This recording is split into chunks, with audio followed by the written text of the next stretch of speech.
నమస్కారం yes news కు స్వాగతం. నేను మౌనిక. ముందుగా వార్తల్లోని ముఖ్యాంశాలు చూద్దాం. జాతీయ స్థాయిలో తెలుగు విద్యార్థుల సత్తా ఉండవల్లి నివాసంలో విద్యార్థులను కలిసిన మంత్రి నారా లోకేష్ రాష్ట్రానికి గర్వకారణంగా నిలిచారని అభినందనలు. మాజీ మంత్రి జగన్ పై మంత్రి నిమ్మల రామానాయుడు ఫైట్. జగన్ తన పార్టీ పేరు రప్ప అని మార్చుకోవాలని హితవు. సీఎం ఢిల్లీ పర్యటనపై సిపిఐ నేత రామకృష్ణ విమర్శలు. 25న ఢిల్లీ వెళ్లిన ముఖ్యమంత్రి రాష్ట్రానికి ఏం తీసుకువచ్చారని ప్రశ్న. నీట్ యూజీ జేఈఈ అడ్వాన్స్డ్ పరీక్షల్లో జాతీయ స్థాయిలో అద్భుత ర్యాంకులు సాధించిన ఆంధ్రప్రదేశ్ విద్యార్థులను రాష్ట్ర విద్యాశాఖ మంత్రి నారా లోకేష్ అభినందించారు. రాజమండ్రికి చెందిన D Karthik Ram NEET UG పరీక్షల్లో ఓపెన్ కేటగిరీలో జాతీయ స్థాయిలో 19వ rank, AP state first rank సాధించగా జేఈఈ అడ్వాన్స్డ్లో పాలకులకు చెందిన కోటిపల్లి యశ్వంత్ సాత్విక్ 113వ ర్యాంక్, రాజమండ్రికి చెందిన కంచుమర్తి ప్రణీత్ 311వ ర్యాంక్ సాధించారు. ఎమ్మెల్యే ఆదిరెడ్డి వాసు ఆధ్వర్యంలో ఉండవల్లిలోని తన నివాసంలో ఈ విద్యార్థులను కలిసిన మంత్రి నారా లోకేష్ వారి ప్రతిభకు ముగ్ధులైనట్లు తెలిపారు. P4 విధానంతో రాష్ట్ర ప్రజలకు మంచి చేయాలని, ప్రజల తలరాత మార్చాలని సీఎం చంద్రబాబు ప్రయత్నిస్తుంటే జగన్ మాత్రం ప్రజల తలలను తొక్కిస్తూ రాక్షస నేతగా మారారని మంత్రి నిమ్మల రామానాయుడు ధ్వజమెత్తారు. జగన్ అరాచక హింసావాదాన్ని, ప్రభుత్వంపై చేస్తున్న తప్పుడు ప్రచారాన్ని తీవ్రంగా ఖండించారు. వైకాపాని రప్ప పార్టీగా పేరు మార్చుకోవాలని ఎద్దేవా చేశారు. విజయవాడ తూర్పు నియోజకవర్గంలో ఎమ్మెల్యే గద్దె రామ్మోహన్తో కలిసి మంత్రి నిమ్మల రామానాయుడు సుపరిపాలనలో తొలి అడుగు కార్యక్రమంలో పాల్గొన్నారు. తన 5 పిల్లలకు తల్లికి వందనం కింద 65,000 వచ్చిన అమిత్ జానీ, దివ్యాంగుల పింఛను కింద ఏడాదికి 72,000, తల్లికి వందనం కింద తన 3 పిల్లలకు 30,000, మొత్తం 1,11,000 లబ్ధి పొందిన అబ్దుల్ ముసీబ్తో మంత్రి ముచ్చటించారు. ఈ సందర్భంగా మంత్రి మాట్లాడుతూ జగన్ అరాచక హింసావాదాన్ని, ప్రభుత్వంపై చేస్తున్న తప్పుడు ప్రచారాన్ని తీవ్రంగా ఖండించారు. వైకాపాని రప్ప పార్టీగా పేరు మార్చుకోవాలని ఎద్దేవా చేశారు. వైకాపా 5 ఏళ్ల పాలనలో తాడేపల్లి ప్యాలెస్ నుంచి బయటకు రాని జగన్ ప్రస్తుతం గంజాయి బ్యాచ్ బెట్టింగ్ మాఫియాను పరామర్శించేందుకు వాళ్ళకి విగ్రహాలు పెట్టేందుకు వెళ్తున్నారని విమర్శించారు. మాజీ మంత్రి పేర్ని నాని నోరు డ్రైనేజీ లాంటిదని, 100 లీటర్ల ఫినాయిల్తో కడిగినా ఆయన నోటి వెంట మురికి మాటలే వస్తాయని అన్నారు. వైకాపా నేతల నోటి దురుసు, బూతుల వల్లే 11 సీట్లకు దిగజారని, అయినా బుద్ధి రాకపోతే 1 సీటు మాత్రమే మిగులుతుందని పేర్కొన్నారు. 2027 డిసెంబర్ నాటికి పోలవరం పూర్తి చేస్తామని, 2047 నాటికి ఆంధ్రప్రదేశ్ను ప్రపంచంలోనే ఉత్తమ రాష్ట్రంగా తీర్చిదిద్దుతామని స్పష్టం చేశారు. గద్దె మాట్లాడుతూ వైకాపా నేతలు రౌడీయిజాన్ని నమ్ముకున్నారని, ప్రజా ఉద్యమం ముందు రౌడీయిజం నిలవదని అన్నారు. మీరందరూ కూడా చూశారు, గత 5 సంవత్సరాల పాలనంతా కూడా కక్షలు, కేసులు, వేధింపులు, బూతులతో జరిగినటువంటి పాలన, దూషణలతో జరిగినటువంటి పాలన. ఆ పాలన ఫలితంగానే 151 సీట్లలో ఒక అంకె పోయి 11 సీట్లు మాత్రమే వాళ్ళకి మిగిలినటువంటి పరిస్థితి మీరందరూ కూడా చూశారు. మరి ఈరోజు ప్రతిపక్షంలోకి వచ్చిన తర్వాత కూడా ఆ ఓటమి నుంచి పాఠాలు నేర్చుకోకుండా, గుణపాఠాలు నేర్చుకోకుండా మళ్ళీ అదే బూతులతోటి, మళ్ళీ అదే దూషణలతోటి ఇంకా ఒక 10 అడుగులు ముందుకేసి, అంటే ఈవేళ ప్రజలు తనను ఓడించారనేటువంటి కక్షతోటి ఈవేళ ప్రజల మీద కూడా కక్ష సాధిస్తూ, ఎందుకంటే ఈరోజు మనం చూస్తూ ఉన్నాం, ఏదైతే ఒక పక్కన తలరాతలను మార్చేటువంటి విధంగా చంద్రబాబు నాయుడు గారు అభివృద్ధి సంక్షేమంతో పనిచేస్తూ ఉంటే, ఇంకొక పక్క జగన్మోహన్ రెడ్డి గారు మరి తలకాయల్ని తొక్కించుకుంటూ పోతున్నటువంటి పరిస్థితి. అంటే ఒక ఆయన పూర్తి ఆయురారోగ్యాలు ఇచ్చి 100 సంవత్సరాలు అంటే నిండు 100 ఏళ్ళు బ్రతకాలి ఆనందంగాని చంద్రబాబు నాయుడు గారు కోరుకుంటుంటే, మరి ఇంకొక పక్కన జగన్మోహన్ రెడ్డి గారు గంగమ్మ జాతరలో పొట్టేళ్లను నరికినట్లుగా రప్ప అంటూ అర్ధాయుష్తో మరి చంపేస్తాననేటువంటి పరిస్థితి. అంటే ఇద్దరి నాయకులకి మధ్య ఉన్నటువంటి తేడా ఏంటనేది ఈవేళ ప్రజలు కూడా అందరూ కూడా గమనిస్తున్నటువంటి పరిస్థితి. ఇంకా మీరు ఏదైతే ఇప్పుడు పేర్ని నాని గారు కానివ్వండి, లేకపోతే రాంబాబు గారు కానివ్వండి, కొడాలి నాని గారు కానివ్వండి, ఇప్పుడు వీళ్ళందరి సంగతి గత పాలనలోనే ప్రజలే బుద్ధి చెప్పినటువంటి పరిస్థితి. మళ్ళీ ఈరోజు కూడా చూస్తూ ఉంటే ఈవేళ మహిళలు కూడా చెప్తూ ఉన్నారు, ఏదైతే ఈ పేర్ని నాని గారికి 100 లీటర్ల ఫినాయిల్ నోట్లో పోసినా కూడా మురికి మాటలే ఆ నోట్లోంచి వస్తూ ఉంటాయని చెప్పి, అటువంటి వ్యక్తుల గురించి వాళ్ళు ఛానల్లో వస్తే ఛానళ్ళు మహిళలు కూడా ఛానల్ మార్చేసేటువంటి వ్యక్తులకు వాళ్ళు చూడలేక మార్చేసేటువంటి పరిస్థితి ఉన్నటువంటి స్థితిలో అటువంటి వాళ్ళ గురించి మాట్లాడుకోవడం కూడా మరి సమయం కూడా వృధా చేసుకునేటువంటి పరిస్థితే. ఈవేళ ఆవు చేలో మేస్తే దూడ గట్టును మేయదంటారు. అదేవిధంగా జగన్మోహన్ రెడ్డి గారు మరి ఏదైతే ఆయన సొంత పార్టీ కార్యకర్తలు సైతం మరి తన కార్ల టైర్ల కింద నలిగిపోయి ప్రాణాలు విలవిల్లాడుతున్నటువంటి స్థితిలో అతన్ని ఆసుపత్రికి చేర్చడం మానేసి మరి అతన్ని పక్కకు లాగి పొదల్లో పడేసి పోయారని అంటే ఆయన తత్వం ఏంటనేది మనందరికీ బోధపడేటువంటి పరిస్థితి. అదేవిధంగా ఆయన పార్టీకి సంబంధించిన నాయకులు అంతకంటే మెరుగ్గా ఉంటారని మనం ఊహించలేనటువంటి పరిస్థితి అని చెప్పి తెలియజేసుకుంటూ మరి ఖచ్చితంగా ఈరోజు ప్రజలు కూడా ఆలోచన చేస్తూ, ఎందుకంటే ఈవేళ ఆంధ్రప్రదేశ్ రాష్ట్రం మరి ఆర్థిక పరిస్థితి చూస్తే చాలా క్లిష్టతరంగా ఉన్నటువంటి స్థితి. ఒక రకంగా చెప్పాలంటే వెంటిలేటర్ మీద ఈరోజు ఏదైతే ఆర్థిక పరిస్థితి ఉన్నటువంటి పరిస్థితి అధికారంలోకి వచ్చే సమయానికి అటువంటి వెంటిలేటర్ మీద ఉన్నటువంటి ఆర్థిక స్థితి నుంచి ఇప్పటికిప్పుడు అంతా బాగు చేశామని చెప్పలేకపోతున్నాం. ఇప్పుడే దాన్ని ఐసీయూలోకి తీసుకొచ్చారు ఈవేళ చంద్రబాబు నాయుడు గారు తన యొక్క పరిపాలన దక్షతతోటి. దీన్ని మళ్ళీ ఇంకా మెరుగైనటువంటి చికిత్స ఇచ్చి బాగు చేయాలి ఇంకా ఆర్థిక పరిస్థితిని. ఈ రోజున ఈ నెల 2వ తారీఖున మొదలైన తొలి అడుగు అనే కార్యక్రమం, ఆ కార్యక్రమానికి ప్రత్యేకమైన ఆహ్వానితులుగా, పర్యవేక్షకులుగా, ఒక మంత్రిగా తన బాధ్యతగా ఈ రాష్ట్రంలో కొన్ని నియోజకవర్గాల్ని, ఆయన నియోజకవర్గంతో పాటు కొన్ని నియోజకవర్గాలను పరిశీలించే కార్యక్రమంలో ఈ రోజున విజయవాడ తూర్పు నియోజకవర్గం రావటం చాలా సంతోషకరం. ఎందుకంటే ఆయన వస్తుదా డాక్టర్ అంటే పిహెచ్డి చేసిన డాక్టర్, విద్యలో హైయెస్ట్ స్టడీస్ అది. పిహెచ్డి అంటే ఎంతో రీసెర్చ్ చేసి ప్రతి ఒక్క విషయాన్ని సూక్ష్మ పరిశీలన చేసి ఆ విషయాన్ని కనుక్కున్న వ్యక్తులకు మాత్రమే పిహెచ్డి డిగ్రీ ఇస్తారు. అలాంటి డాక్టర్ రామానాయుడు గారు ఆయన కార్యక్రమాలు మనం ఎప్పుడు చూస్తాం. ఆయన చాలా మినిస్టర్గా ఉంటూ కూడా గ్రామాలు తిరుగుతూ వాళ్ళ యొక్క సమస్యలు తెలుసుకుంటూ ఆ సమస్యల పరిష్కారం కోసం అనేకమంది ఉద్యమాలు చేపట్టిన వ్యక్తి. ఇవాళ ఆయన కొన్ని కుటుంబాలని పరామర్శించడం జరిగింది. ఈ తొలి అడుగు అనే కార్యక్రమం నారా చంద్రబాబు నాయుడు గారు లేదా ప్రభుత్వం తరపున కాకుండా పార్టీ పరంగా ఈ కార్యక్రమం చేసి ప్రతి ఇంటికి వెళ్ళి సమస్యలు తెలుసుకోమని తెలుగుదేశం పార్టీ కేడర్ శాసనసభ్యుడిగా నేను కావచ్చు, మా నాయకులు, కార్యకర్తలు, కేఎస్ఎస్, బూత్ కన్వీనర్లు, అదేవిధంగా డివిజన్ అధ్యక్షులు అందరూ కూడా ఈ కార్యక్రమం ఇంటింటికి వెళ్ళి కార్యక్రమం చేపట్టడం జరిగింది. ఇవాళ ఒక కుటుంబంలో 5గురు పిల్లలు, వాళ్ళకి 5, 13, 65,000తో పాటు ఆ కుటుంబంలో ఒక వికలాంగులు కూడా ఉన్నారు. వాళ్ళకి 6,000, 6, 12, 72 సుమారు వాళ్ళకి 1,25,000, 1,30,000 ఒక సంవత్సరంలోనే వచ్చిన సందర్భం. అదేవిధంగా 3 పిల్లలు ఉండి దాంట్లో కూడా తండ్రి పాపం మాట రాదు, ఆయన కూడా వికలాంగులు, ఆయన 6,000 పొందుతూ. అంటే ప్రతి కుటుంబంలో ఆయన అడిగారు. ఆయన పరామర్శించిన ప్రతి కుటుంబంలో కిందటి ప్రభుత్వంలో అప్పుడు అమ్మ ఒడిగా పేరున్న కార్యక్రమానికి మీకు 5 సంవత్సరాల్లో ఎన్ని సార్లు వచ్చిందని అందరూ కూడా ఆయన అడిగిన అన్ని కుటుంబాలు కూడా 3 సార్లు మాత్రమే వచ్చిందని చెప్పారు. ముఖ్యమంత్రి చంద్రబాబు ఢిల్లీ పర్యటనపై సిపిఐ రాష్ట్ర కార్యదర్శి రామకృష్ణ విమర్శలు చేశారు. ముఖ్యమంత్రి చంద్రబాబు 25వసారి ఢిల్లీ వెళ్తున్నారని, కానీ కేంద్రం నుండి ఏపీకి ఒరిగిందేమీ లేదని విమర్శించారు. మంగళవారం ఢిల్లీ పర్యటనకు వెళ్లి అప్పులు తెస్తున్నారని ఎద్దేవా చేశారు. రాష్ట్ర అభివృద్ధికి ఢిల్లీ వెళ్తున్నామని చంద్రబాబు చెబుతున్నారని, కానీ అప్పులు తెచ్చుకోవడానికి మాత్రమే కేంద్ర ప్రభుత్వం సాయం చేస్తుందన్నారు. 25 సార్లు ఢిల్లీ పర్యటనలో చంద్రబాబు రాష్ట్రానికి ఏం తెచ్చారో చెప్పాలన్నారు. కేంద్ర ప్రభుత్వం ఏ అంశంలో ఏపీకి సాయం చేసిందో శ్వేతపత్రం విడుదల చేయాలని రామకృష్ణ డిమాండ్ చేశారు. పెండింగ్ లో ఉన్న 6,400 కోట్ల రూపాయల ఫీజు రీయింబర్స్మెంట్ బకాయిలను వెంటనే విడుదల చేయాలని అఖిల భారత విద్యార్థి సమాఖ్య జాతీయ ప్రధాన కార్యదర్శి దినేష్ శ్రీరంగరాజ్ ప్రభుత్వాన్ని డిమాండ్ చేశారు.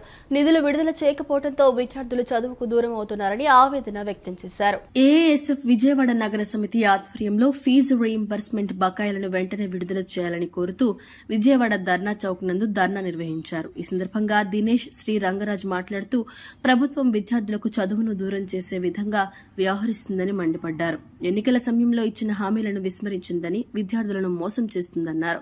జీవో నెంబర్ 77 రద్దు చేయాలని ఏఐఎస్ఎఫ్ ఆధ్వర్యంలో నిరసనలు చేపట్టామని, కానీ ఇప్పటివరకు కూడా ప్రభుత్వం స్పందించకపోవడం బాధాకరమన్నారు. ఫీజు రీయింబర్స్మెంట్ బకాయిలు తక్షణమే విడుదల చేయడంతో పాటు విద్యార్థులు ఎదుర్కొంటున్న సమస్యలను పరిష్కరించాలని, లేని పక్షంలో పోరాటాలను మరింత ఉధృతం చేస్తామని హెచ్చరించారు. ఎం సాయి కుమార్ కుమార్, ఏఐఎస్ఎఫ్ రాష్ట్ర ఉపాధ్యక్షులు. రాష్ట్ర వ్యాప్తంగా కూడా పెండింగ్లో ఉన్నటువంటి ఫీజు రింబర్స్మెంట్ బకాయిలు 6,400 కోట్ల ఫీజు రింబర్స్మెంట్ బకాయిలు విడుదల చేయాలని చెప్పి, అదేవిధంగా అధికారంలో రాకముందుగా ఎన్డీఏ కూటమి ప్రభుత్వం వారు కుర్చీలో కూర్చోవడానికి కోసమే విద్యార్థులకు అనేక రకాలుగా హామీలు ఇచ్చినట్టు ఉంది. కానీ అధికారంలోకి వచ్చిన తర్వాత ఒకరు ఇచ్చినటువంటి హామీలను ఒకటి కూడా అమలు పరచకపోగా వెంటనే మీరు ఇచ్చినటువంటి హామీలను అమలు పరచాలని చెప్పి కూడా ఏఐఎస్ఎఫ్గా డిమాండ్ చేస్తూ రాష్ట్ర వ్యాప్తంగా ఈ నెల 11వ తారీఖున కలెక్టరేట్లో ధర్నాలు, రాస్తారోకోలు చేసి కలెక్టర్ అధికారులకు, ఉన్నత విద్యాశాఖ అధికారులకు అందరూ కూడా వినతి పత్రం రూపంలో విద్యార్థులకు సమస్యలు పరిష్కరించాలని చెప్పి కూడా ఏఐఎస్ఎఫ్ నాయకత్వం ఈ ప్రభుత్వాన్ని చాలా మంచిగా కోరారు. కానీ ఇప్పటి వరకు స్పందించకుండా దున్నపోతు పైన వర్షం కురిసినట్టుగా ఈ ప్రభుత్వం వ్యవహరిస్తుంది. ఇప్పటికైనా మేల్కొనకపోతే పెద్ద ఎత్తున ఆందోళన కార్యక్రమాలు శ్రీకారం చుట్టాల్సి వస్తుందని చెప్పి ఏఐఎస్ఎఫ్ ఆధ్వర్యంలో రాష్ట్ర వ్యాప్తంగా కూడా చెలో విజయవాడ వరకు పిలుపునివ్వబోతున్నామని చెప్పి ఈ సందర్భంగా తెలియజేస్తున్నాం. గత ప్రభుత్వ సమ్మెకాలం ఒప్పందాన్ని అమలు చేయాలని ఏఐటీయూసీ ఆధ్వర్యంలో మున్సిపల్ కార్మికులు చేపట్టిన ఆందోళన అరెస్టులకు దారితీసింది. చలో సచివాలయం పేరిట విజయవాడ ధర్నా చౌక్ నుండి బయలుదేరిన కార్మికులను పోలీసులు అడ్డుకుని అరెస్టు చేశారు. ప్రభుత్వానికి, పోలీసులకు వ్యతిరేకంగా నినాదాలు చేస్తూ సమస్యలపై ప్రభుత్వం వెంటనే స్పందించకపోతే ఆందోళనలు మరింత ఉధృతం చేస్తామని మున్సిపల్ కార్మికులు హెచ్చరించారు. మున్సిపల్ కార్మికుల సమస్యలు పరిష్కరించాలని డిమాండ్ చేస్తూ Andhra Pradesh municipal workers union AITUC ఆధ్వర్యంలో పెద్ద ఎత్తున నిరసన కొనసాగింది. విజయవాడ అలంకార్ సర్కిల్ వద్ద నిర్వహించిన ధర్నా అనంతరం కార్మికులు సచివాలయం ముట్టడికి ప్రయత్నించగా పోలీసులు వారిని అడ్డుకుని అరెస్టు చేశారు. ఈ సందర్భంగా యూనియన్ నేతలు ప్రభుత్వంపై తీవ్ర విమర్శలు చేశారు. ఏఐటీయూసీ రాష్ట్ర అధ్యక్షుడు రావులపల్లి రవీంద్రనాథ్ మాట్లాడుతూ గత సమ్మకాలపు హామీలను అమలు చేయాలనే డిమాండ్తో శాంతియుత ఆందోళనలు నిర్వహించినప్పటికీ ప్రభుత్వం స్పందించలేదని ఆవేదన వ్యక్తం చేశారు. కూటమి ప్రభుత్వం అధికారంలోకి వచ్చి సంవత్సరం దాటిపోయినా కూడా గత ప్రభుత్వంలో చేసుకున్న ఒప్పందాన్ని అమలు పరచడానికి ఎంతకాలం తీసుకుంటారని ప్రశ్నించారు. తామేమీ గొంతెమ్మ కోరికలు కోరటం లేదని, గత ప్రభుత్వం హామీ ఇచ్చిన జీవోలను అమలు చేయాలని డిమాండ్ చేశారు. మున్సిపల్ రంగంలోని ఇంజనీరింగ్ కార్మికులు, గ్యారేజీ కార్మికులు, స్పేర్ పార్ట్స్ కార్మికులు వంటి విభాగాల్లో పనిచేస్తున్న వారు తీవ్ర ఇబ్బందుల్లో ఉన్నారని తెలిపారు. కనీస వేతనాన్ని 26,000గా నిర్ణయించాలన్న డిమాండ్తో పాటు గత సమ్మెలో ఇచ్చిన హామీలను కూడా వెంటనే అమలు చేయాలని కోరారు. సమస్యలపై ప్రభుత్వం వెంటనే స్పందించకపోతే ఆందోళనలు మరింత ఉధృతం చేస్తామని హెచ్చరించారు. ఏదైతే సంక్షేమ పథకాలు అమలు చేయాలి, అట్లాగే పారిశుద్ధ్య కార్మికులు జీతంతో సంబంధం లేకుండా 25,000 జీతం ఇచ్చినా సరే, ఆ రోజు చంద్రబాబు నాయుడు గారు చెప్పింది ఒకటే, 25,000 జీతం ఉన్నా సరే సంక్షేమ పథకాలు వేస్తున్నాడు. ఇవాళ 12,000 రూపాయలు జీతం ఉండి రూపాయి ఉన్నా సరే సంక్షేమ పథకాలు రావని చెబుతున్నారు. ఇది న్యాయం కాదు. ఎందుకంటే ఈ పని చేసేవాళ్ళు, అట్టడుగు వర్గాల వాళ్ళు కూటి తినడానికి తినలేక లాస్ట్ మున్సిపాలిటీ పని చేసుకొని రోడ్లన్నీ శుభ్రం చేసి వాళ్ళు వచ్చేదానికి తెల్లారి పొద్దున్నే రోడ్లన్నీ నీట్గా ఉంచుతున్నారు. ఏదేమైనా ఈ పని చేసేవాళ్ళు దేవుళ్ళతో సమానం. ఆ రోజు నరేంద్ర మోడీ గారు కరోనా టైంలో పారిశుద్ధ్య కార్మికులు కాళ్ళు కడిగి నెత్తిన పోసుకొని వీళ్ళు దేవుళ్ళతో సమానం అని చెప్పాడు. మాకు బిరుదులు వద్దండి, మాకు కావాల్సింది మా పనిని పర్మనెంట్ చెయ్యి, మేము చేసే పని ఎవరు చేయరని చెప్తున్నారు. కాబట్టి ఉమ్మడి కృష్ణా జిల్లా జడ్పీ చైర్పర్సన్ ఉప్పాల హారికపై టీడీపీ, జనసేన గుండాలు దారుణంగా దాడి చేశారని, ఈ దాడిపై ఫిర్యాదు చేసి 3 రోజులైనా దాడికి పాల్పడిన దుండగులపై కేసు నమోదు చేయలేదని ఎమ్మెల్సీ వరదు కళ్యాణి అన్నారు. దాడి చేసిన దుండగులు, దాడికి ప్రేరేపించిన ఎమ్మెల్యే స్వేచ్ఛగా బయట తిరుగుతున్నారని తెలిపారు. కృష్ణా జిల్లా పరిషత్ చైర్పర్సన్ ఉప్పాల హారికపై దౌర్జన్యం చేసిన దుండగులను కఠినంగా శిక్షించాలని కోరుతూ వైసీపీ ఎన్టీఆర్ జిల్లా మహిళా విభాగం ఆధ్వర్యంలో తుమ్మలపల్లి కళాక్షేత్రం వద్ద ఉన్న జ్యోతిరావు పూలే విగ్రహం ఎదుట ధర్నా నిర్వహించారు. ఎమ్మెల్సీలు వరదు కళ్యాణి, కల్పలతారెడ్డి, నగర మేయర్ రాయన భాగ్యలక్ష్మి, డిప్యూటీ మేయర్లు బెల్లం దుర్గా, అవుతు శైలజారెడ్డి, మహిళా నాయకులు పాల్గొని జ్యోతిరావు పూలే విగ్రహానికి పూలమాల వేసి నివాళులు అర్పించారు. అనంతరం వినతి పత్రం అందజేశారు. ఈ సందర్భంగా వారు మాట్లాడుతూ జ్యోతిరావు పూలే బీసీల అభ్యున్నతి కోసం ఎంతో కృషి చేశారని, బీసీ మహిళ జిల్లా ప్రథమ పౌరురాలిపై జరిగిన దాడిని ఖండిస్తూ జ్యోతిరావు పూలేకు వినతి పత్రం అందజేశామన్నారు. బీసీ మహిళపై దాడి జరిగినా కనీసం ప్రభుత్వం స్పందించడం లేదన్నారు. రాష్ట్రంలో ముఖ్యమంత్రి, ఉప ముఖ్యమంత్రి, హోంమంత్రి, మహిళా కమిషనర్, చైర్మన్, డీజీపీ లేరా అని ప్రశ్నించారు. మహిళలపై చేయి వేస్తే వారికి అదే చివరి రోజని చంద్రబాబు చెప్పారని, ఒక ప్రథమ పౌరురాలిపైనే చేయి వేస్తే చివరి రోజు అవ్వాలి కదా, ఎందుకు స్పందించలేదన్నారు. ఎవరైనా ఆడపిల్లపై చేయి వేస్తే తాట తీస్తానన్న పవన్ కళ్యాణ్ ఎక్కడని ప్రశ్నించారు. అందరికీ నమస్కారం. ఉమ్మడి కృష్ణా జిల్లాలో జరిగిన జడ్పీ చైర్మన్ అన్న ఉప్పల హారిక మీద దాడి చేయడం జరిగింది. ఇది నిజంగా చాలా సిగ్గుచేటని మేము భావిస్తున్నాం. ఎందుకంటే ఒక మహిళ, బీసీ మహిళ మీద దాడులు చేయడం అనేది నిజంగా చాలా సిగ్గుచేటు. సభ్య సమాజం కూడా తలదించుకునే పరిస్థితికి ఈరోజు ఈ ప్రభుత్వం వచ్చిందంటే నిజంగా చాలా దురదృష్టకరమని మేము భావిస్తున్నాము. మనం చూసుకుంటే గతంలో చూసుకుంటే జగన్మోహన్ రెడ్డి గారు బీసీలంటే బ్యాక్వర్డ్ కాస్ట్ కాదు, బీసీలంటే బ్యాక్ బోన్ అని ఆ రోజు బీసీల మహిళలకు పెద్దపీట వేసి 50% రిజర్వేషన్స్ కల్పించి అనేక స్థానాలు కల్పించిన వ్యక్తి జగన్మోహన్ రెడ్డి గారు అయితే ఈరోజు ఈ ప్రభుత్వం వచ్చి ఈరోజు చూసుకుంటే ఎక్కడ చూసినా దాడులు, హత్యలు, అత్యాచారాలు. ఆంధ్ర రాష్ట్రం రికార్డులు సాధిస్తుందని మనం మేమైతే భావిస్తున్నాం. ఎందుకంటే దేంట్లో కూడా ఈ ప్రభుత్వం రికార్డులు సాధించలేదు, కానీ ఈ మహిళల మీద దాడులు, హత్యలు, అత్యాచారాలు ఒక ప్రథమ పౌరాలని కూడా చూడకుండా ఈరోజు జడ్పీ చైర్మన్ కారును ధ్వంసం చేసి ఆమె కారును పగలగొట్టి తర్వాత గంట పాటు ఆమెను కారులో కూర్చోబెట్టి ఆ రకంగా బూతులు మాట్లాడడం అనేది నిజంగా ఎంత దురదృష్టకరమని తెలియజేస్తున్నాను. తుమ్మలపల్లి కళాక్షేత్రం దగ్గర జ్యోతిరావు పూలే విగ్రహానికి ఈరోజు ఏదైతే బీసీ మహిళ మీద జరిగిన దాడికి నిరసనగా మా ఎమ్మెల్సీలు కళ్యాణి గారు, కల్పలత గారు, మా డిప్యూటీ మేయర్ శైలజ గారు, దుర్గా గారు, అలాగే మా కార్పొరేటర్లు, అలాగే మా మహిళా విభాగము, మా మహిళా జిల్లా అధ్యక్షులు, అలాగే రాష్ట్ర స్థాయి, జిల్లా స్థాయి, మండల స్థాయి అందరూ మళ్ళందరం రావటం జరిగింది. ఏంటి ఈ పరిస్థితి, ఏంటి అసలు ఆంధ్రప్రదేశ్లోన ఏ రకంగా రెడ్ బుక్ రాజ్యాంగం నడుస్తుంది, ఏ రకంగా మహిళలకి భద్రత లేకుండా పోతుంది అన్నది ఈరోజు మనం చూస్తున్నాము. ఈరోజు మనకి 3 రోజులు అయినా కానీ కేసు ఎక్కడా తీసుకోకపోవటము, అలాగే ఉప్పల హారిక గారికి ఏ రకంగా వాళ్ళు దాడి చేశారన్నది ప్రతి ఒక్కరు చూశారు. ఈరోజు ఆంధ్రప్రదేశ్లో సాక్షి టీవీ ఆపేశారు. మొన్న మనం చూసాం ఈ ఉమ్మడి కృష్ణా జిల్లా జడ్పీ చైర్పర్సన్ గారైన ఉప్పాల హారిక గారి మీద తెలుగుదేశం పార్టీ, జనసేన గోండాలు ఎంత దారుణంగా దాడి చేశారు. దాడి చేసి 3 రోజులైనా కనీసం వాళ్ళు కంప్లైంట్ ఇచ్చాక కూడా దాడి చేసిన దుండగుల మీద కేసు నమోదు చేయలేదు. దాడి చేసిన దుండగులు, ఆ దాడికి ప్రేరేపించిన ఎమ్మెల్యే గారు స్వేచ్ఛగా ఇక్కడ సొసైటీలో తిరుగుతూ ఉన్నారు. తిరిగి మళ్ళీ మా అయిన రాము గారి మీద కేసు పెట్టారు. ఎస్ఆర్ఎం విశ్వవిద్యాలయం ఆధ్వర్యంలో ఈ నెల 18, 19లో గ్రీన్ హైడ్రోజన్ సమ్మిట్ 2025 నిర్వహించనున్నట్లు ఎస్ఆర్ఎం విద్యా సంస్థల గ్రూప్ ఎగ్జిక్యూటివ్ డైరెక్టర్ ఆచార్య డి నారాయణరావు వెల్లడించారు. ఈ సదస్సు నిర్వహణకు అమరావతిలోని ఏపీ ఎస్ఆర్ఎం యూనివర్సిటీ అవసరమైన సహకారం అందిస్తోందన్నారు. ఈ నెల 18న సీఎం చంద్రబాబు నాయుడు సదస్సును ప్రారంభిస్తారని తెలిపారు. నగరంలోని ఓ ప్రముఖ హోటల్ నందు నిర్వహించిన మీడియా సమావేశంలో ఎస్ఆర్ఎం విద్యా సంస్థల గ్రూప్ ఎగ్జిక్యూటివ్ డైరెక్టర్ ఆచార్య డి నారాయణరావు మాట్లాడారు. మన దేశంలో శిలాజ ఇంధనాలపైన పెట్రోలు, డీజిల్ వాడకం గణనీయంగా పెరిగిందన్నారు. లక్షల సంఖ్యలో వాహనాల వాడకం పెరగడం వల్ల తదనుగుణంగా వీటి వినియోగం కూడా విపరీతంగా పెరిగిందన్నారు.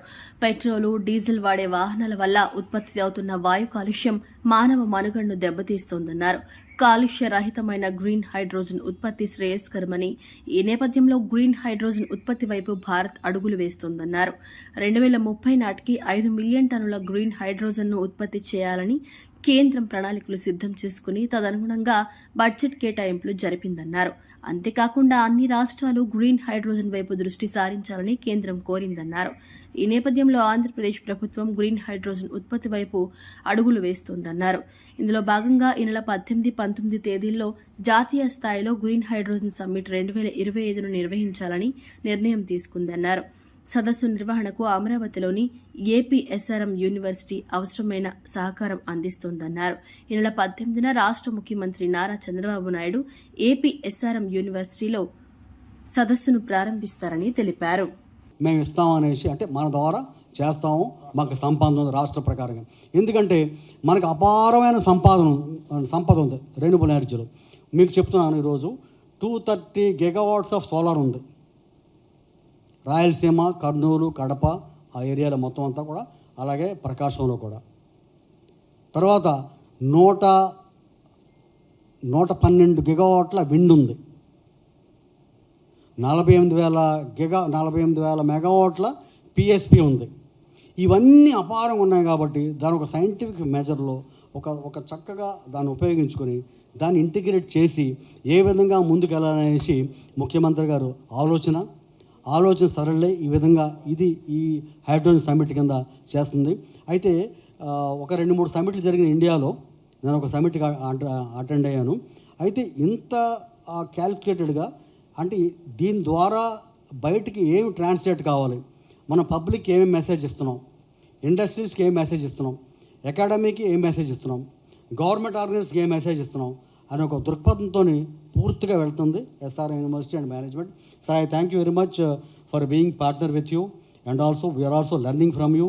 At the same time your what I can say cooperation is required to long go away. ఇప్పుడు ఉదాహరణకి పూడిమడకలో prime minister of India and CM గారు వచ్చి దాన్ని ఇనాగ్రేట్ చేశారు. అది ఇంచుమించుగా 1,80,000 కోట్లు, 53,000 మందికి ఉద్యోగాలు వస్తున్నాయి. దాన్ని ఇంకా ఇప్పుడు ప్రజెంట్ ఇంజనీరింగ్ వర్క్ జరుగుతుంది స్పెక్ తోటి, తర్వాత పూర్తిగా బయోఇథనాల్ ప్రొడ్యూస్ చేస్తున్నారు. అయితే దానికి ఇన్పుట్ సరే ఇది కావాలంటే ఏది మనకి ఎనర్జీ కావాలంటే రాయలసీమ నుంచి సోలార్ తీసుకున్నాం. ఈ హైడ్రోజన్ని పైప్ లైన్ డిస్ట్రిబ్యూషన్ సిస్టమ్ కూడా రాబోతుంది. Hydrogen generated at Visakhapatnam will be used for Visakhapatnam Steel Plant, HPCL, fertilizer industries and others. The remaining hydrogen may be exported to other parts of the country and the world. That's why the government led by the Chief Minister has chosen Visakhapatnam. They can desalinate water and also use hydrogen for the industries in and around Visakhapatnam and also export the excess hydrogen. వీటన్నింటి వల్ల Visakhapatnam hydrogen hub వలన 1,80,000 కోట్ల పెట్టుబడి ఆకర్షిస్తున్నారు. 60,000 మందికి ఉద్యోగ అవకాశాలు కల్పించడానికి సమాయత్తమయ్యారు. Satish Kumar Professor will explain later. SRM University AP is planning to establish Innovation Center for Hydrogen Technologies in association with Government of Andhra Pradesh and the industry. We have set the goals for the proposed Innovation Center. In the next 2 to 3 years, we want to develop a hydrogen-powered car and demonstrate between Vijayawada and Visakhapatnam. Of course, refueling facilities on the way. అయితే ఈ centre ఏం చేస్తుందంటే ప్రస్తుతం green hydrogen ధర 1 kilogram 400 రూపాయలు. It can fuel a car of mid-size, let us say Innova, 20 to 25 kilometers per kilogram of hydrogen. BC సంక్షేమ సంఘం రాష్ట్ర అధ్యక్షుడు కేసన శంకర్రావు 70వ సంవత్సరంలోకి అడుగుపెట్టిన సందర్భంగా జన్మదిన వేడుకలు ఘనంగా నిర్వహించాయి. గాంధీనగర్లోని శ్రీరామ ఫంక్షన్ హాల్లో బీసీ సంక్షేమ సంఘం ఉద్యోగస్తుల అధ్యక్షుడు మూర్తి ఆధ్వర్యంలో ఆత్మీయ అభినందన సభ ఏర్పాటు చేశారు. ఈ సందర్భంగా కేసన శంకర్రావు కేక్ కట్ చేసి సభలో మాట్లాడారు. మిత్రులు ఎంతో ఉత్సాహంగా బ్రహ్మాండంగా ఈ వేడుకలు నిర్వహించారని అన్నారు. వివిధ కుల ప్రజా సంఘాల నాయకులు పెద్ద సంఖ్యలో పాల్గొని అభినందనలు తెలియజేశారు అని తెలిపారు. అదే సమయంలో బీసీల హక్కుల కోసం తాను పోరాడుతున్న విషయాన్ని స్పష్టం చేశారు. దేశవ్యాప్తంగా ప్రతి 10 సంవత్సరాలకు ఎస్సీ ఎస్టీలకు జనగణన జరుగుతున్నట్లే ఓబీసీలకు కూడా కులగణన నిర్వహించాలని డిమాండ్ చేశారు. ఈరోజు విజయవాడలో బీసీ సంక్షేమ సంఘం ఉద్యోగస్తుల అధ్యక్షుడిగా మూర్తి గారి అధ్యక్షతన ఈరోజు 69 నుండి 70 సంవత్సరాలు ప్రవేశించిన సందర్భంగా మొట్టమొదటిగా అమ్మవారిని దర్శనం చేసుకుని తదనంతరం మరి ఒక కమ్యూనిటీ హాల్లో జన్మదినోత్సవ వేడుకల్ని మిత్రబృందం అంతా కూడా చాలా బ్రహ్మాండంగా జరపటం జరిగింది. వివిధ కుల సంఘ నాయకులు, వివిధ ప్రజా సంఘ నాయకులు అందరూ కూడా హాజరయ్యి ఈ కార్యక్రమాన్ని ఎంతో రంగరంగ వైభవంగా జరిపిన వారందరూ కూడా హృదయపూర్వక ధన్యవాదాలు తెలియజేస్తూ ఉన్నాను. నా జీవిత లక్ష్యం జాతీయ స్థాయిలో ఓబీసీలకి కులగణాంకాలు జరగాలని, ప్రతి 10 సంవత్సరాలకి ఎస్సీ ఎస్టీ సోదరులకి ఏ విధంగా జనగణన జరుగుతూ ఉందో దేశవ్యాప్తంగా కులగణాంకాలు కూడా జరపాలని ఒక ప్రధానమైనటువంటి డిమాండ్తో గల్లీ నుంచి ఢిల్లీ వరకు కూడా అనేక ఉద్యమాలు పోరాటాలు చేసేటువంటి సందర్భం మీ అందరికి కూడా తెలియజేస్తూ ఉన్నాం. అదేవిధంగా ఓబీసీలకి ఒక మంత్రిత్వ శాఖ కావాలని, అదేవిధంగా ఓబీసీకి కమిషనర్ చైర్మన్ కూడా నియమించాలని, అదేవిధంగా ఓబీసీ మహిళ మా వాటాలో ఓబీసీ మహిళా వాటా ఎంతని, చట్టసభల్లో రిజర్వేషన్లు కానీ, అదేవిధంగా జాతీయ స్థాయిలో కులగణాంకాలు కానీ ఇవి అన్నీ కూడా మండల సిఫార్సుని అమలు చేయాలని చెప్పని మేము గల్లీ నుంచి ఢిల్లీ వరకు కూడా అనేక ఉద్యమాలు అనేక పోరాటాలు చేస్తున్నటువంటి నేపథ్యంలో 26 జిల్లాలో కూడా మా బీసీ సంక్షేమ సంఘం సోదరమణులు, కుల సంఘ నాయకులు, అదేవిధంగా ప్రజాసంఘ నాయకులు అందరూ కూడా ఈ రోజున మరి రాష్ట్ర అధ్యక్షుడి యొక్క జన్మదినోత్సవ వేడుకల్ని ఎంతో ఘనంగా రంగరంగ వైభవంగా జరిపినందుకు వారందరూ కూడా నేను ప్రత్యేకమైనటువంటి ధన్యవాదాలు తెలియజేస్తూ ఈరోజు విజయవాడలో మరి బీసీ సంక్షేమ సంఘం రాష్ట్ర అధ్యక్షులు కేసన శంకరరావు గారి ఆత్మీయ అభినందన సభ కార్యక్రమం అంగరంగ వైభవంగా జరిగింది. ఈ పురస్కరించుకొని ఈరోజు ఆయనకి మరి ఆయన పుట్టినరోజు కూడా ఈరోజు 70 వసంతాలు అడుగు పెడుతున్నారు. ఈ 70 వసంతాల్లో ఆయన 50 సంవత్సరాల మట్టి ప్రజల కోసం, బీసీల కోసం, బీసీ హక్కుల కోసం, బీసీల కోసం పోరాడినటువంటి పటిమను ఈరోజు మేమంతా కూడా బీసీలందరూ కూడా ఈరోజు గుర్తు చేసుకున్నాం.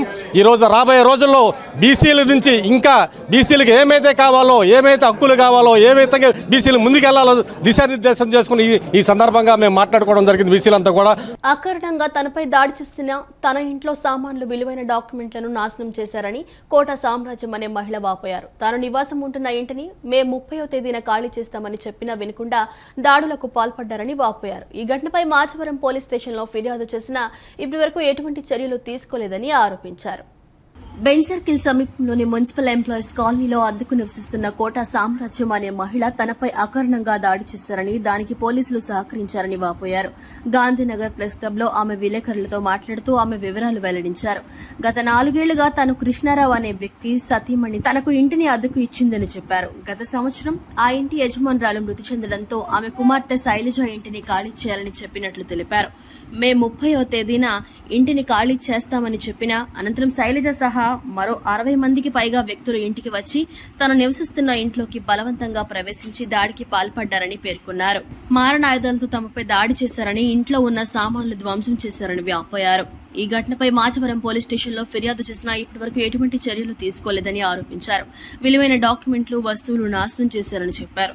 తన వైపు ఏదైనా తప్పు ఉంటే చట్ట ప్రకారం శిక్షించాలని, కానీ ఇలాంటి విధమైన దాడులు న్యాయ విరుద్ధమని పేర్కొన్నారు. తనకు న్యాయం చేయాలని కోరారు. ఏసీపీ గారు కూడా ఆయన కమ్మ కమ్యూనిటీ అని చెప్పి ఇది చూపించుకొని సిఐ గారితో కలిసి శైలజ గారు వీళ్ళందరూ కలిసి టైఅప్ అయ్యారు. ఎవరైతే నాకు తెలిసిన వాళ్ళు ఉన్నారో వాళ్ళు చెప్పారు, నీ మీద దాడి చేయించడానికి ప్లాన్ చేస్తున్నారు, జాగ్రత్తగా ఉండమన్నారు. మేము ఉన్నాము. ఆ తర్వాత నుంచి మేము చూసుకోలేదు. మేము భరణి గారు ఆయన వైఫ్ ఇద్దరు మాతో హౌస్ ఓనర్స్ వచ్చారు, బాగానే ఉంటున్నారు అనుకున్నాం. సరే మా పని మేము చేసుకుంటా ఉన్నాం. ఒకరోజు జూలై 3వ తారీఖున నైటు 7:30, 8 ఆ ప్రాంతంలో మేము ఇంట్లో ఉండగా నా బాబు వంటగది వైపు ఉన్నాడు, నేను ఫ్రంట్ రూమ్లో కూర్చొని ఉన్నాం. తాళాలు వేసే ఉన్నాయి. దగ్గర 60-70 మందిని గోండాలు వేసుకొని ఇంటి మీదకి వచ్చారు, గోడలు దూకొచ్చారు. సర్వీస్ ఆటో పట్టుకొని గబగబా మాచవరం పోలీస్ స్టేషన్కి వెళ్ళాము. వెళ్ళిన తర్వాత సిఐ గారికి మేము చెప్పాము. సిఐ గారు మమ్మల్ని కాపాడండి అంటే కూడా సిఐ గారు అసలు పట్టించుకోలేదండి. కింద నుంచి పైకి నన్ను చూసి అక్కడ కానిస్టేబుల్ ఎవడున్నాడో పంపించండి అన్నారు. కానిస్టేబుల్ వెళ్ళు అని అన్నారు తప్పితే నా దగ్గర కంప్లైంట్ కానీ ఏంటి ఒక ఆడపిల్ల వచ్చిందని బాధ కానీ భయం కానీ ఒక రెస్పాన్సిబిలిటీ అనేది అసలు చూపించలేదండి. మాకు డౌట్ వచ్చి మేము 112కి ఫోన్ చేసుకున్నామండి. 112కి ఫోన్ చేస్తే ఇట్లా నా మీదకి ఇంతమంది వచ్చారమ్మని చెప్పి మేము ఫోన్ చేస్తే టాస్క్ ఫోర్స్ వాళ్ళు దగ్గర చాలా మంది వచ్చేసి వీళ్ళందరినీ చెదరగొట్టారని చెప్పి చుట్టుపక్కల వాళ్ళు చెప్తున్నారు. నాకైతే తెలియదు. నేను అప్పటికి ఇంకా భయపడుతూ పోలీస్ స్టేషన్ దగ్గరే ఉన్నాము. వార్తలు ముగించే ముందు ముఖ్యాంశాలు మరోసారి. జాతీయ స్థాయిలో తెలుగు విద్యార్థుల సత్తా ఉండవల్లి నివాసంలో విద్యార్థులను కలిసిన మంత్రి నారా లోకేష్ రాష్ట్రానికి గర్వకారణంగా నిలిచారని అభినందనలు. మాజీ మంత్రి జగన్ పై మంత్రి నిమ్మల రామానాయుడు ఫైట్. జగన్ తన పార్టీ పేరు రప్ప అని మార్చుకోవాలని హితవు. సీఎం ఢిల్లీ పర్యటనపై సిపిఐ నేత రామకృష్ణ విమర్శలు. 25న ఢిల్లీ వెళ్లిన ముఖ్యమంత్రి రాష్ట్రానికి ఏం తీసుకువచ్చారని ప్రశ్న. ఈ వార్తలు ఇంతటితో సమాప్తం. నమస్కారం.